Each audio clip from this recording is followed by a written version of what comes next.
Hey everybody, welcome to Hockey Skatedown. Before we get into the video, I just want to say thank you to all my subscribers. If you want to join our hockey team, it's free. Click subscribe, hit the notification bell to all. Thank you all so much, and let's get started. Wow.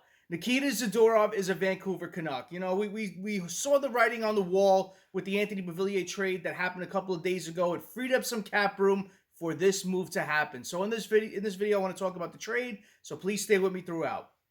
So a couple of days ago, the Vancouver Canucks traded out Anthony Beauvillier to the Chicago Blackhawks for a 2024 fifth-round pick. We all assumed that freeing up the cap room was in a precursor to this trade, and Kevin Weeks tweeted that out as well. He said, given the Beauvillier trade, I'm told you could add the Canucks to a list of interested suitors in pursuit of Nikita Zadorov. And then today, the trade was announced. The Calgary Flames traded defenseman Nikita Zadorov to the Vancouver Canucks for a 2024 fifth-round pick and a 2026 third-round pick. So it didn't mention anything about salary being retained from the Calgary Flames, so that's where I think this trade happened. You know I'm going to get a lot of pissed-off comments in my video.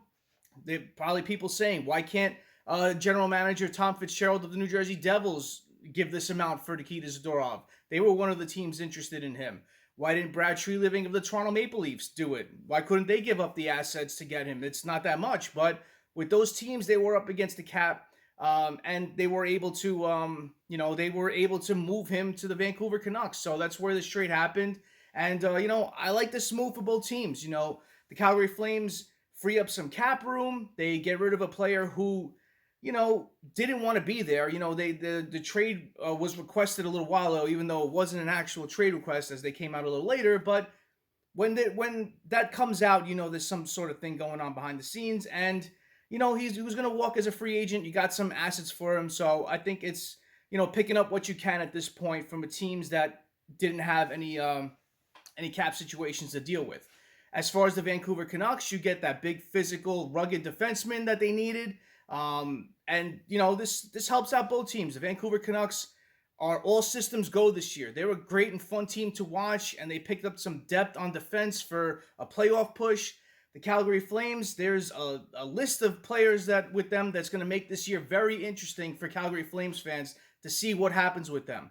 With me, I didn't assume Nikita Zadorov would be the first one to be moved. I thought it would be Chris Tanev, honestly. I thought the lower return would be for him. I thought Zadorov would get a better return, but, with teams that were up against the cap, I thought they would give a little bit more to help facilitate that trade, but it's interesting to see. So definitely keep your eye on the Calgary Flames moving ahead. Even though they're a very fun team to watch this year, they started off slow, but they've been picking it up as of late. They're a very fun team to watch. They have a little bit of youth inserted into their lineup and turn things around. So they have a lot of names that are free agents at the end of the year that you're probably going to hear a lot of trade rumors on day after day with this team. But, if you haven't watched this team, they're a fun team to play, and especially watch the Vancouver Canucks. A lot of their players are league leading in a lot of different categories. They're a fun team to watch play. So I think this move makes sense for both sides. The Flames relieve some cap space. They pick up some assets for the future.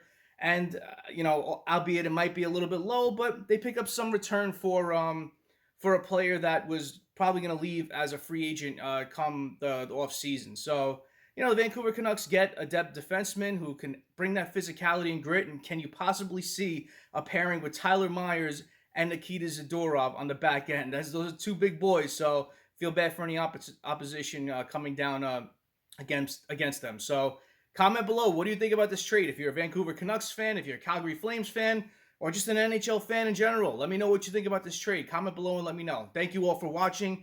I really appreciate your time. Smash that like button if you haven't done so, and subscribe to the Hockey Skatedown. It's free, and join our hockey team. Thank you all so much. Have a great rest of the night. Have a great day tomorrow. Take it easy. Stay safe.